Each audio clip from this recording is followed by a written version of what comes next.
El calendari de les dones 2018 de la Confederació Intersindical ja és una realitat. Temps de dones, dones en el temps, és una iniciativa ja consolidada que pretén donar veu al treball que diàriament realitzem les dones, moltes vegades silenciat per esta societat patriarcal. El motiu de fer este calendari és per poder visibilitzar a les dones en tots els àmbits de la vida, de la ciència, la literatura, l'astronomia, i enguany ens ha tocat els esports. Té un propòsit fonamental, que és poder fer activitats en l'aula perquè els nostres xiquets i xiquetes aprenguen en feminisme i així puguem construir una societat més igualitària. Les esportistes van acaparar tot el protagonisme de l'acte de presentació de València.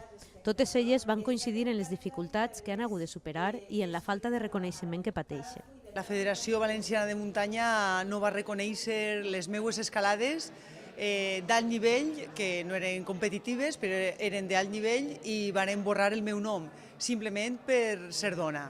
Yo pertenezco justamente a una generación que intenté jugar a fútbol y por los perjuicios que eso conllevaba socialmente no me dejaron. Mis padres no me dieron esa oportunidad, a pesar de que yo tenía bastante facilidad y siempre me lo quitaron de la cabeza. En el 2016, que fueron los Juegos de Río, logramos 9 frente a 8 masculinas y sin embargo la proyección que se dio fue de unos juegos machistas totalmente, en el sentido de la difusión y lo que se dio.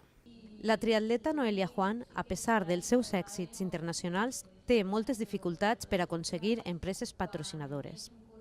En molts esports, l'esport que mana és el masculí i les xiques estem un poquet abandonades en aquest aspecte. Entre les iniciatives per superar aquestes discriminacions podem destacar el Club d'Esgrima La Robera de l'Horta Sud. La directiva la formen dones exclusivament i al capdavant està la campiona d'Espanya, Laura Pérez. Nosaltres estem peleant i lluitant per la igualtat a l'hora dels drets, no? I el primer que ens han dit és que nosaltres no complim la igualtat, no?